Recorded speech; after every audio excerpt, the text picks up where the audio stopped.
Hey flower friends, we are out in the garden this morning after a very, very frigid night. It got down to 22 degrees and I made sure to cover my lilacs. These are the suckers that I dug up for my blog post and video on how to propagate lilacs from suckers. And this was going to be the first year I was going to get a lot of bloom. Here, let me set my glasses on my head. And I didn't want to lose those, and I'm hoping I didn't, but with those super, super cold temperatures, I don't know. So I covered them with this frost cloth, and there's a bee on there. Must have been trying to stay warm too. And I don't know, they look a little wilty. I'm going to take it off for now, and then I will put it back on, but I'll bring you up closer so you can see how they're doing. And because I've had people ask me for updates on the lilacs I propagated with the suckers. Oh, I have that clipped on there. Let me unloosen that clip first. There. And then I will make sure to come out and recover these. Oh, they feel kind of really floppy, so they might have gotten zapped. But I can only hope, so we will see. But I'll bring you up closer and we can check them out and you see how well they've grown since I had dug them up. So as you can see, I have them caged so I would know where they were even in the winter. And this one over here, and then this one right here. And you can see how tall they are. I would say they're at least 4 feet tall. And one should be my neighbor's lilac, which is a nice medium lilac color, and then the other is from a friend, and it's a two-tone. It's called Sensational Lilac, and it's kind of white center flower with purple center with a white rim around the edge of the flowers. So we'll see. This down here, this is a wild rose growing, which I need to chop back. And let me kind of give you a visual of where we're at. I'll tilt you down. Right there is the road that goes beside my house, and up there is my side garden and my pear trees right here. So they're beside my studio, between the studio and the road.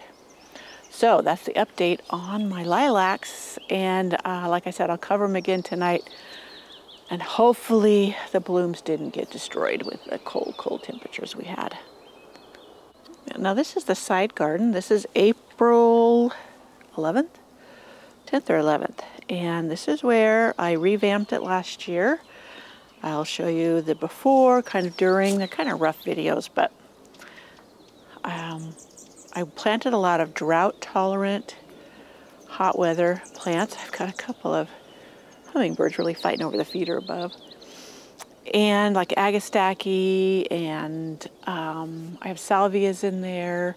I have some lilies in there. The barrel in the center has some Coco Loco roses and a climbing called Awakening. Anyways, and then the climbing roses, the one up there, I have them on the arbor, etc. And I am really going to put more daffodils in here this next fall, because I thought it lining both sides of this path, which is just straw right now. I think that's really pretty in the spring. Now they kind of got smashed with the hail and snow and rain we had yesterday, and that's typical for us in the spring. That's why I haven't done a lot of daffodils, because they a lot of times get just smushed. But on those years that they don't, I think they will be just gorgeous lining this pathway.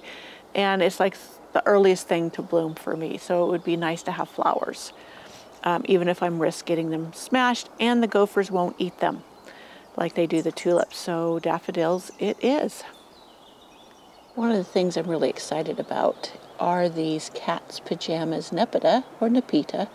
People pronounce it different ways, but we know what it is. These are a Proven Winner selection, and I got these at Lowe's on the bargain rack, so they were fairly inexpensive.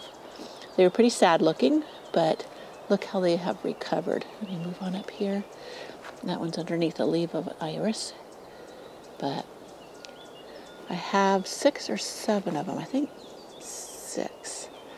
I don't know why I thought maybe I had 7, but anyways, that one looks like it needs a little nitrogen there, but still growing good, filling in.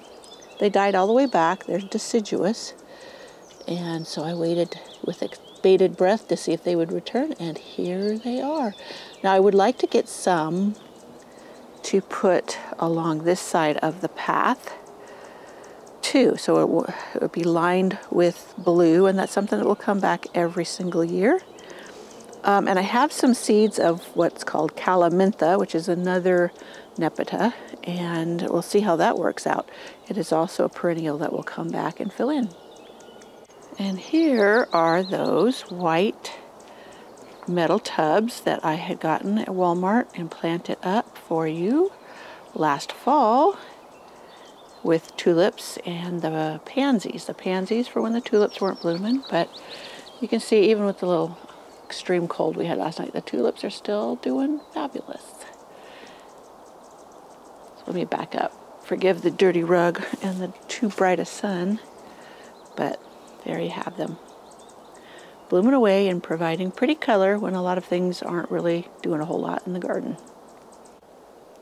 And here's another one of the little lilac suckers that I had started from another bush, and I don't really know what color this one is. I lost track, so we will see.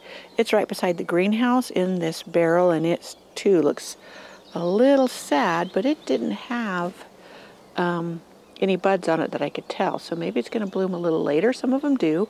Some bloom a couple weeks later than others, and maybe they won't be affected. One can hope.